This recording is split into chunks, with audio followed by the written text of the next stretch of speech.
ने जो दूत के हाथों रावण को संदेश भेजा, उस भेजे हुए संदेश में रावण को ये उपदेश दिया कि अपने भाई की तरह से की तज मान, अपने मान को छोड़ के अनुजीव हुए, हाँ, और प्रभुपद पंकज भंग, भगवान के चरणों के भमरा हो जा।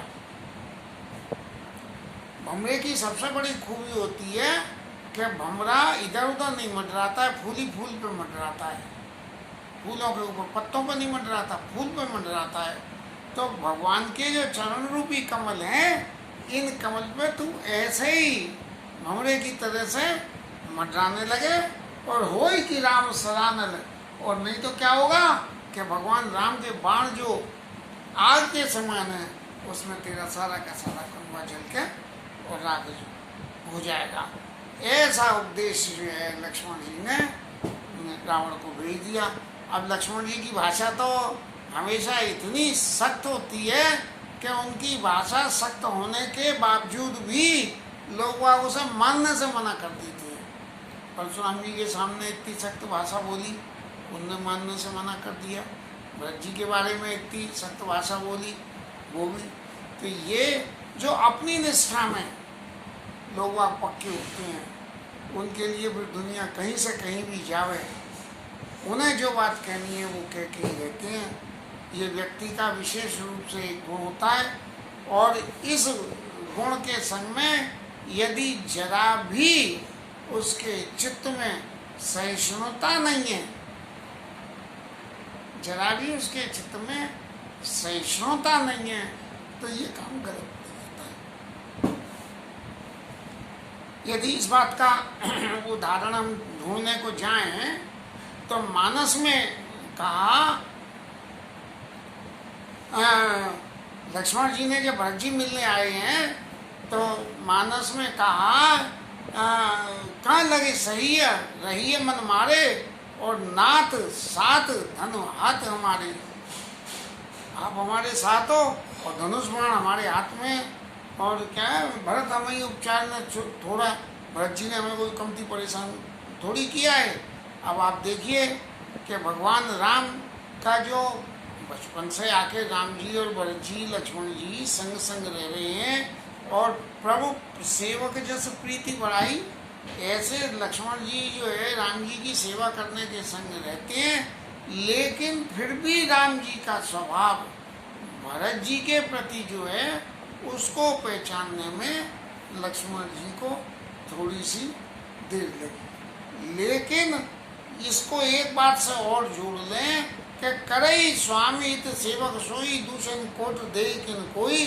तो ये सारे गुण अवगुणों में आ जाते हैं, अवगुण गुणों में आ जाते हैं कि मैं तो राम जी का हित चाहने के लिए मैं तो तुम्हारे हित की बात कहता हूँ, मानो न मानो तुम्हारे ऊपर है। लेकिन लक्ष्मण जी के चित्त में इतनी सहिष्णुता इन कठोर वचनों के साथ में भी कि जब भरत जी मिलने को आए हैं और रामचंद्र जी को पीछे से प्रणाम कर रहे हैं, तब ये लक्ष्मण जी वचन सप्रेम लखन पहचाने और करत प्रणाम भरत जी जाने, ऐसा मन में समझ के कि भरत जी पीछे से प्रणाम कर रहे हैं और कह नाई में माता और भरत प्रणाम करत रघुनाथा, हे रघुनाथ जी भरत जी आपको प्रणाम कर रहे हैं। अपना प्रणाम भरत जी को करते हुए भी उन्होंने ये बात बोली। यदि हम पहली बात और इन बातों को जोड़ दें तो ये दोनों बात तो विपरीत सी हो गई कि एक तरफ व्यवहार की इतनी सख्तता कि हम तो जो है ले लपेट तैसे ही भरते ही सैन समेता, सानुज निधर निपातों खेता, इतनी सारी भावना को लेके जो वक्तव्य दे रहे हैं लक्ष्मण जी महाराज, यदि जीवन में सहिष्णुता नहीं होती है तो फिर गलत आचरण होने में देर नहीं लगती है। लेकिन लक्ष्मण जी के जीवन में सहिष्णुता है और संत का वैराग्य का मूर्तिमान वैराग्य स्वरूप है लक्ष्मण जी, और वैराग्य का सबसे पहला गुण सहिष्णुता है। परिस्थितियां जहाँ भी है बोलेंगे सच बिल्कुल, लेकिन सच बोलने के उपरांत जीवन की सहिष्णुता उसको बर्दाश्त करने के लिए भी तैयार रहती है। वनवास हो गया, लक्ष्मण जी के संग राम जी के संग चले गए, जो कुछ भी हुआ उसके किंचित मात्र भी कभी पूरे मानस में लक्ष्मण जी ने ये कंप्लेंट नहीं करी कि मैं जो है काय को लल्लूपने में इनके संग लगा लगा भगा भगा डोलने में बंदास्त नहीं होता, ऐसा कहीं भी नहीं है। तो ये जो लक्ष्मण जी के चरित्र की विशालता है, इसी में उन्होंने रावण को ये उपदेश बंदूक तान के और भेज दिया। अब रावण महाराज ने जब ये सुन तो लिया, तो सुन के रावण महाराज क्या कह रहे हैं, सुनत सभा सबय मन मुख मुस्काई और कहत दशानन सब ही सुनाई। क्या हुआ, उनकी बात सुन के डर तो लग गया और मन से ऊपर मुंह से मुस्कुराने लगा और कहत दशानन सब ही सुनाई, और सबको सुनाते हुए कहने लगा। अब ज्ञानी व्यक्ति को जीवन में चाहे जितना भी परिस्थिति आ जाए, अपने अपमान के वशीभूत होकर और किसी भी बात को स्वीकार करने में बहुत संकोच होता है। जो व्यक्ति अभिमानी है, या जिसे कहना चाहिए जो व्यक्ति हठी है, वो जो है कभी भी नीति सम्मत बात को जीवन में स्वीकार नहीं करता है। भूमि पराकर गहत आकाशा और लघु तापस कर बाग विलासा। देखिए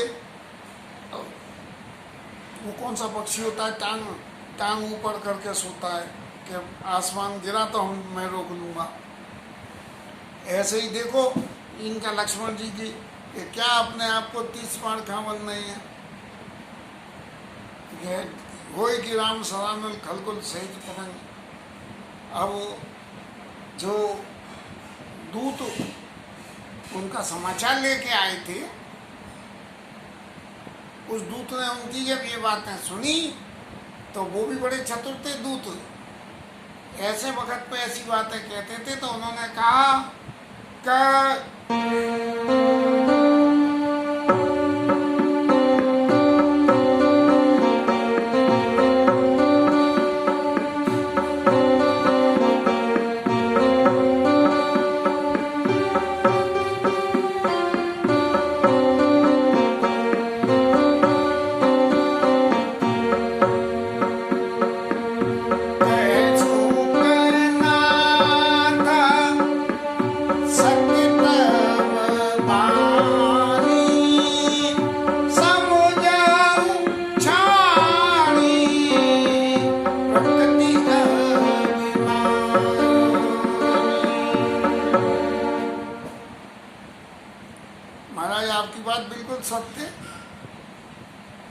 सत्य का मतलब क्या हुआ।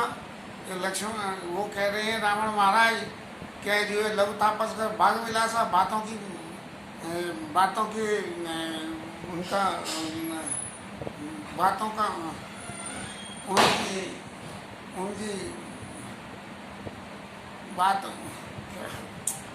उनकी बातों को आप जो कह रहे हैं वो सही है, लेकिन आप एक बात और समझो, कभी किसी की बात अगर काटनी भी हो जो अपने से बड़ा हो, तो थोड़ी सी इसको कहना चाहिए चापलूसी या समझदारी की बात के पंचन को फैसला शर्माते हो पनारो नहीं गिरेगो।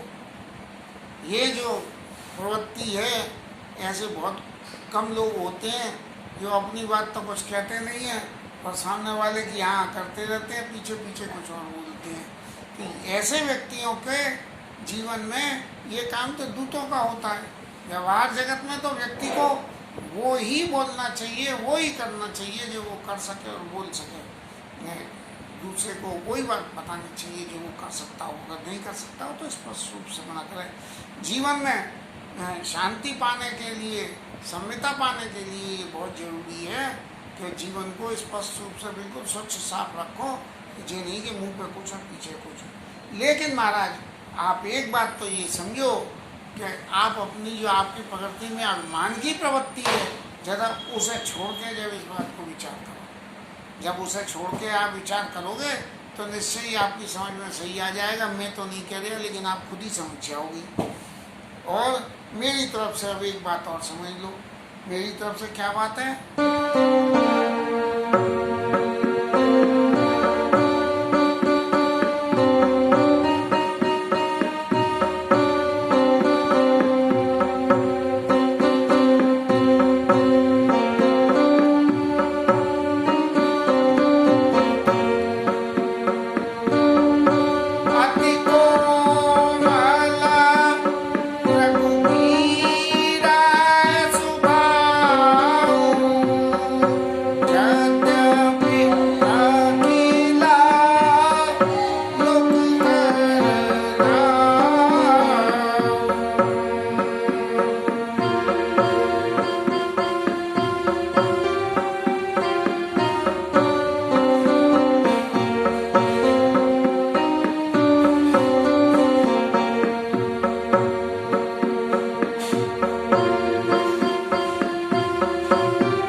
रघुनाथ दीजे इतना का मोर प्रभु की।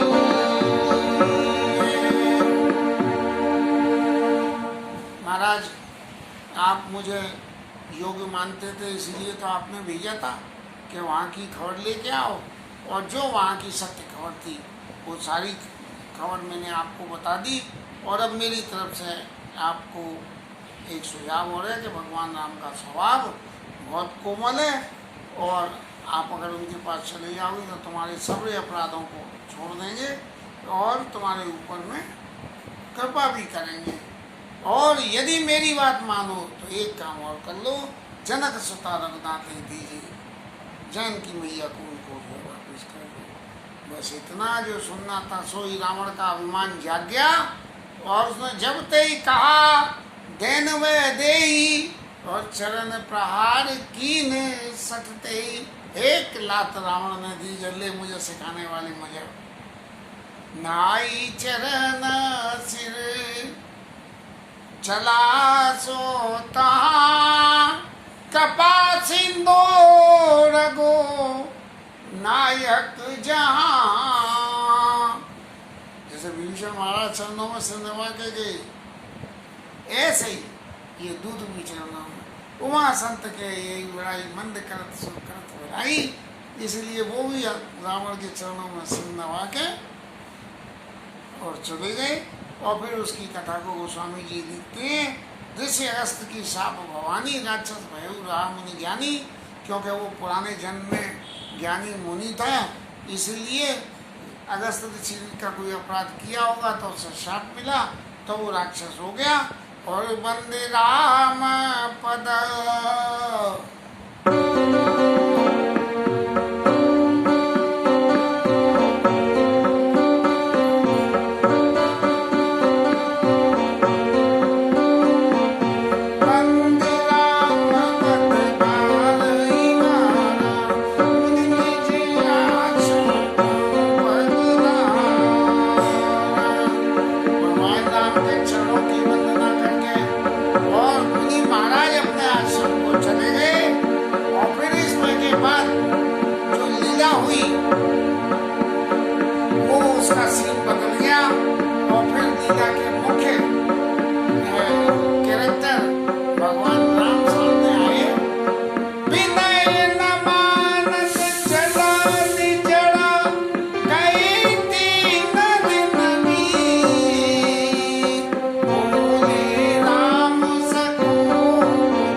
जैसे ये रावण पकड़ना, लक्ष्मण जी पकड़ना हो रहे थे, इसको करते करते 3 दिन बीत गए, और भगवान बराबर जो है समुद्र महाराज से प्रार्थना कर रहे हैं, लेकिन समुद्र महाराज ने नहीं मानी।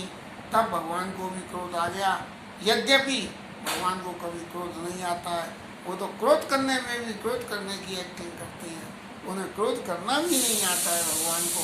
हाल क्रोध कर देते हैं और क्रोध करके और फिर उसके ऊपर में कृपा करते हैं, क्योंकि गोस्वामी जी ने भी लिखा है कि नाथ प्रभु न कर सहज सुबह नहीं, सांसत कर पुनि करई पसाऊ, और नाथ प्रभु न कर सहज सुबाऊ।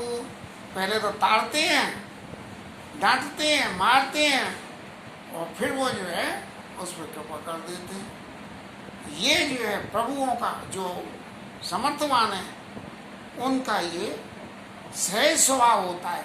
ऐसा नहीं है कि ये स्वभाव, लेकिन यदि ताड़ने के बाद में दंड स्वरूप में कुछ ऐसा करें कि सामने वाले का अहित हो, तो ऐसे करने से जो होते हैं वो व्यक्ति जो है वो दुष्ट की प्रकृति में आ जाएंगे। कहने हमारी थप्पड़ मारा, हमने 2 मुक्के मार दिए, ये दुष्टों की प्रकृति होती है। लेकिन संत की प्रकृति यही है कि मंद कर तो करत भलाई, तुमने भले ही करा, बोले भैया जा तेरा कल्याण हो। हालांकि ये गांधी जी का सिद्धांत था और मेरे जन्मदिन से गांधी जी का जन्मदिन जुड़ गया है, लेकिन फिर भी मेरे चित्त में ऐसी बिल्कुल नहीं है कि यदि किसी ने अपराध करा है तो अपराध का उसे दंड दिया जाना चाहिए। अब ये रामचरितमानस की कथा करके और शायद ये चित्त में ये गुण आना शुरू हो जाए। ऐसे बोले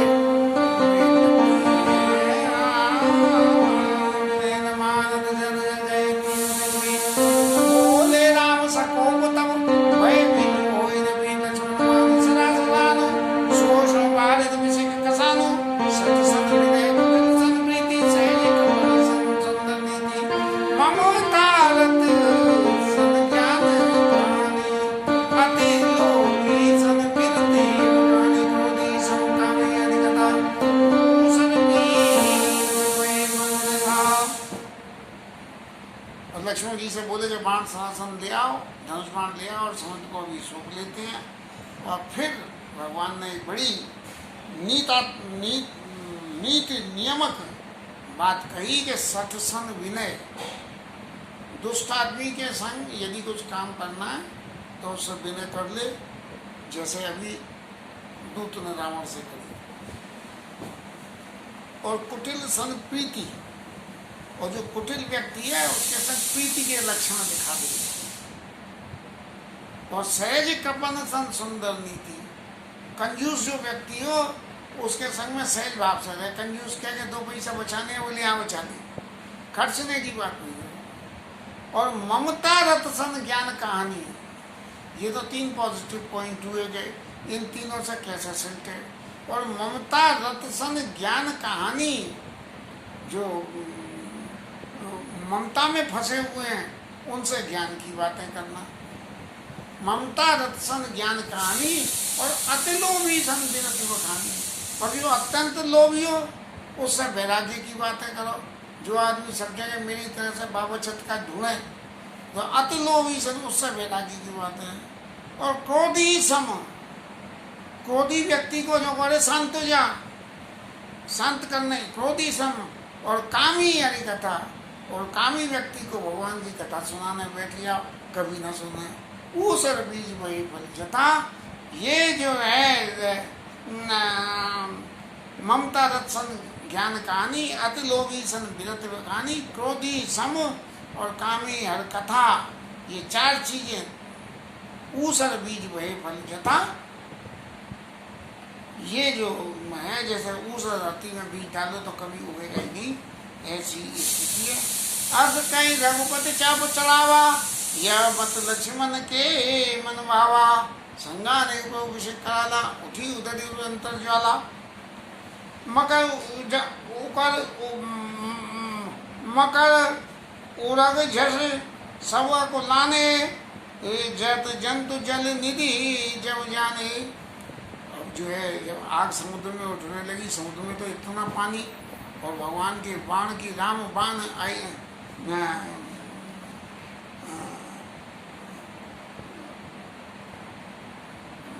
अभी तो आया भगवान राम के बाण जो है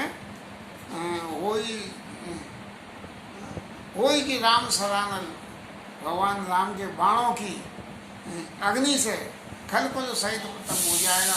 तो भगवान राम ने जो रावण को भेजा था, लक्ष्मण जी ने उपदेश, उसी के सिलसिले में ऐसा बाण लगाया भगवान ने कि ऐसे करो धरो मन धीरा, लक्ष्मण जी से कही थी। तो उसमें एकदम आग की लपटें उठने लगी और सभी जीव जंतु जलने लगे। तब समुद्र महाराज के बात में समझ में आई कि मैं गलती पे हूँ। और कनक थार बर मणिक नाना विप रूप तज रूप आयौ माना। सोने के थार में, क्योंकि रत्न तो सब समुद्र में दबे रहती है। अब उसकी परिभाषा तो अब मुझे नहीं मालूम है कि रत्नों के गुणों की चर्चा कैसे हो सकती है, देखेंगे फिर।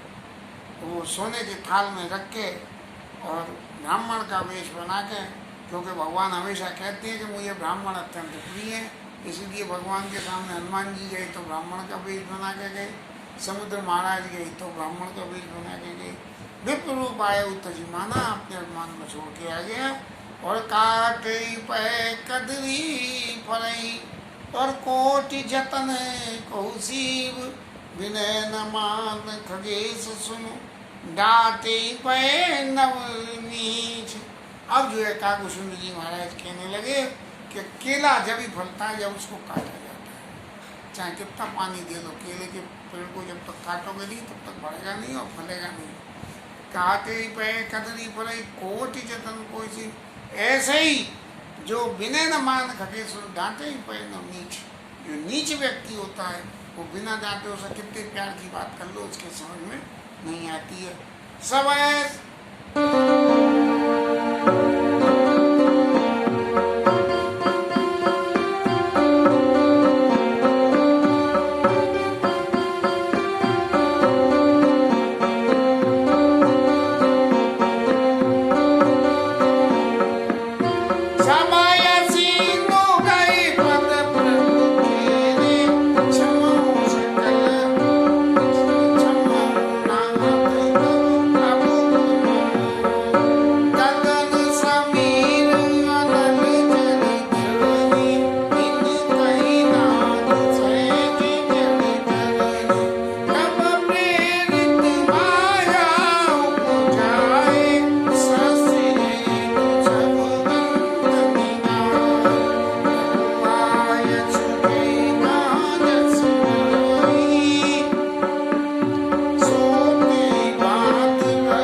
समुद्र महाराज कहने लगे कि महाराज मेरे गुणों को अब आप माफ करो।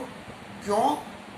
इसलिए माफ करो कि गगन समीर अनल जल धरनी, ये पृथ्वी वायु जल अग्नि ये सब जो हैं इनके नाथ सहज जड़ करनी। इनका काम एक लाइन वाला ही काम है। हवा चले और तेजी से हवा चले तो कोई भी उड़ता हो इन्हें कोई फर्क नहीं है। इन्हें पता ही नहीं है हम किसे उड़ा देंगे। ऐसे ही अग्नि, ऐसे ही जल और ऐसे ही धरती। धरती हिलने लगी तो चाहे कोई बिल्डिंग गिरे कुछ हो, इनकी सहज एक सहज क्रिया बना दी आपने महाराज। और उससे ये किस लिए बनाई आपने? क्योंकि आपकी सृष्टि के लिए इन बातों की बहुत जरूरत है। कुछ एक चीज़ ऐसी हो जो अपनी प्रवृत्ति को बदलते ही नहीं हो, इसलिए सृष्टि हेतु सब ग्रंथन गाए प्रभु आय जय का जसई सोते बात रही सुबलई। कि आप फिर भी इस सब के बावजूद भी यदि आप किसी को आज्ञा देते हो, गगन समीर अनल इनको अगर यदि आप आज्ञा देते हो तो वो आज्ञा उसको मानना ये उसका धर्म होता है और उसी से ही सुख हो जाता है। और आपने मुझे इस बात के लिए, क्योंकि मेरी गिनती तो जल में है, इसलिए मेरे को जो आपने शिक्षा दी ये बहुत अच्छा करा आपने। और शिक्षा करके मर्यादा पुण्य तुमने की नहीं। आपने अपनी मर्यादा का पालन करने के लिए क्या सतसन विनय कुटिल संप्रीति। अब मैं तो ठहरा दूर तो पहले तो मुझसे विनय कर ली हैं और ये सब ताड़न के अधिकारी से मेरे को ताड़ना भी लगा दी। तो आपने अपनी मर्यादा पूरी कर ली, पहले प्यार से समझाया और फिर मार से समझाया, तो इसलिए आपने मर्यादा पूरी कर ली। लेकिन प्रभु आप एक बात और समझ लो कि ढोल गमार शूद्र पशु नारी सकल ताड़ना के अधिकारी। ताड़ने का मतलब मार कुटाई से करने से नहीं है। किसी गंवार आदमी को आपने रख लिया अपने यहाँ और उसको आपने नहीं ताड़ा। ताड़ा माने देखा उसे ढंग से, और देखने का देखने का शब्द, एक शब्द है देखना और एक शब्द है ताड़ना। ताड़ने का मतलब है देखना, लेकिन ऐसे हिसाब से देखना कि जिसे हम ताड़ रहे हैं उसे पता नहीं लगे। तो ढोल, घमार, शूद्र को सुनाई। ढोल जो है ना, ढोल ढोल पे जब धप्पू धप्पू करो तो वो बजेगा नहीं, बेकार है, चमड़ा ही सूख जाएगा ढोल। और घमार, घमार को मत ताड़ो, देखो मती, तो वो पता लगे अपने आप ही। हमारी खेमा महाराज तो जिन्हें क्या क्या उल्टा सीधा कर लेते थे इसी चक्कर में कि उन पर कोई कहने वाला नहीं था। और शूद्र और पशु और नारी, नारी तो जो है शब्द ये ताड़ना के लिए, देखने का मतलब ये नहीं है कि अनुशासन को लांग दिया जाए। ताड़ने का मतलब अनुशासन के अंदर ही देखना, इसका नाम है ताड़ना। कि नारी जो है अनुशासन में ही रहे। यदि अनुशासन में नहीं रहे तो जो आजकल हो रहा है, ऐसे बहुत सारे नाटक होते हैं। अनुशासन में रखने के लिए ताड़ना जरूरी है, देखना जरूरी है कि क्या कर रहे हैं क्या नहीं कर रहे हैं। ये नहीं है कि जो मन में आए सो कर रहे हैं, क्योंकि चाहे कितना ही कर लीजिए, कितना ही कर लीजिए, पुरुष और स्त्री की सोच में एक बेसिक फर्क होता ही है। इसकी ज़्यादा चर्चा अब इस वक्त तो नहीं करेंगे, अभी आगे फिर आवेगा तब करेंगे। और आपकी महाराज आज्ञा जैसी हो मैं उस हिसाब से करूं। अब आप बताइए। तो भगवान ने कहा कि मैं कैसे कभी कटक उतरे पार, इसकी रास्ता बताओ। तो उन्होंने कहा कि महाराज नरली नाम के 2 बंदर आपकी सेना में हैं और ये आर्टिस्ट आदमी है। बचपन में जो है वो ऋषि मुनियों के ठाकुर सेवा को फेंकी आते थे समुद्र में। तो उन्होंने कह दी तुम किसी को भी फेंकी आओ, जाओ ये सांप है वो तैरता हुआ मिलेगा। तो उनके ठाकुर वापस आ जाते थे। ऐसी जो है तो उनके मार्फत आप जो है पत्थर डलवा के और पुल बनाओ, और पुल बना के और फिर पूरे कटक के कटक को पार दो। ए विधिनाथ पयोध बनाई, ये शेष लोग तीन छाई, आपका शेष तीनों लोगों में फैल जाएगा। अब अगर हम कहेंगे गंवार वाली बात के, धरती मट्टी को डाल डाल के जब भर के हम कर देते हैं तो बड़े बड़े आंधी तूफान और वो लोग पहाड़ पर बना देते हैं, तो समुद्र में वो पुल बन जाते हैं। क्या क्या नहीं हो जाता है। यही विघ्नाथ प्रयोग में ये शेष लोग तीन छाई, तीनों लोगों में जो है महाराज आपका शेष छाने लगेगा। और सुनित यही सर्वमोत्तर तटवासी तो नाथ नर खल राशि। रामलीला में तुमने देखा था कि राम जी कहते हैं कि मैंने बाण चढ़ा लिया, मैंने बाण चढ़ा लिया, और मेरा बाण चढ़ाने से मेरा बाण चढ़ा हुआ कभी उतरता नहीं है। तो समुद्र महाराज से गई कि अब क्या करें। तो उन्होंने कही मैं हूँ उत्तर तटवासी, उत्तर दक्षिण की तरफ जो अग्रासी राक्षस रह रहे हैं उन्हें तो आप मारोगे, तो मैं नहीं कहता कि आप उन्हें मारो, क्योंकि वो तो आपका अवतारी इसी काम के लिए हुआ है। इसलिए जो उत्तर में जो रहते हैं उनका नाश कर दो, जिससे पूरी पृथ्वी में सुख ही सुख हो जाए। निज भवन